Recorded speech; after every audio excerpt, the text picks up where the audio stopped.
चलिए आज Indus river system detail में डिस्कस करते हैं, right from tributaries and everything, origin, सारी चीजें। तो देखो जब हम लोग इंडस रिवर सिस्टम को देखते हैं, ये सारी रिवर्स आपकी लेफ्ट बैंक ट्रिब्यूटरीज होती हैं और ये वाली राइट बैंक ट्रिब्यूटरीज है, क्योंकि रिवर का डायरेक्शन इस तरीके से है। अब लेफ्ट बैंक ट्रिब्यूटरीज में मेजर 5 रिवर्स हैं, जो है आपकी झेलम, चेनाब, रावी, ब्यास एंड सतलज। इसका north and south, north to south orientation आपको याद रखना चाहिए एग्जाम के पॉइंट ऑफ व्यू से। तो इसे आप एक निमोनिक के हेल्प से याद कर सकते हो, JCRBS, ठीक है। सो झेलम, चेनाब, रावी, ब्यास एंड सतलज, ठीक है। अब बात करते हैं कि इनके ओरिजिन की। सबसे पहली बात, इंडस रिवर ओरिजिन कहां से हो रही है? ये मानसरोवर लेक के पास में कैलाश रेंज है, वहां पर एक बुखारचू ग्लेशियर है, वहां से ओरिजिनेट होती है।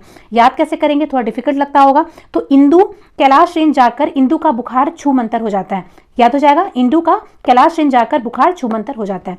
अब बात करते हैं झेलम रिवर की। तो झेलम रिवर का ओरिजिन है वेरीनाग स्प्रिंग है एक ये, ठीक है। कैसे याद रखोगे? नाग के काटने पर इंसान झेल जाता है, तो झेलम और वेरीनाग। एक और बात याद रखना, झेलम रिवर पीर पंजाल रेंज के पास से होकर गुजरती है और झेलम रिवर एक मेजर सोर्स ऑफ वाटर है फॉर द वुलर लेक, ठीक है। तो ये वाला पॉइंट भी आपको याद रखना है, ये एक फ्रेश वाटर है।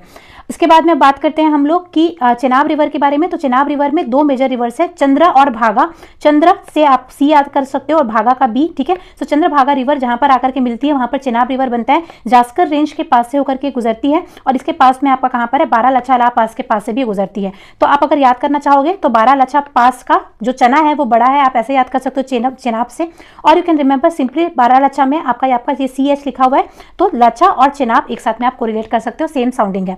अब शुरू करते हैं रावी एंड ब्यास रिवर, ये दोनों का ओरिजिन कहां पर है? तो इनका सोर्स है नियर रोहतांग पास। तो आप कैसे याद कर सकते हो? रावी ने ब्यास को तंग कर दिया और इस वजह से ब्यास रोने लग गया, ठीक है। सो रावी, ब्यास, रोहतांग पास। अब बात करते हैं सतलज रिवर। याद रखना सतलज रिवर का जो ओरिजिन है वो है राकास ताल और राकास लेक, ये मानसरोवर लेक के पास में है। कैसे याद करोगे? देखो सतलज सतयुग था, ठीक है, जहां पर संत लोग हुआ करते थे और राक्षस। संत और राक्षस कभी भी एक दूसरे की बात मानते नहीं है और ऐसे याद कर सकते हो, संत और राक्षस इन दोनों ने मना कर दिया सरोवर साथ में जाने के लिए, ठीक है। So this is also about this. और याद रखना सतलज रिवर का जो ओरिजिन है ये ओनली रिवर है जिसका ट्रांस हिमालयन ओरिजिन है इंडस रिवर सिस्टम में। तो this is also very important. Length की बात करते हैं, इंडस रिवर सिस्टम का टोटल लेंथ 2880 है, बट इंडिया में इसका लेंथ रिलेटिवली लेस है, इसीलिए गंजेस रिवर सबसे लंबी रिवर कही जाती है। झेलम का 720, चेनाब का जो लेंथ है देखो 1180 है, ठीक है। इसके बाद में ब्यास सबसे छोटी रिवर है और सतलज का लेंथ बहुत ज्यादा है 1450, ठीक है। और याद रखना वॉल्यूम के टर्म्स में सतलज रिवर में वाटर ज्यादा जाता है।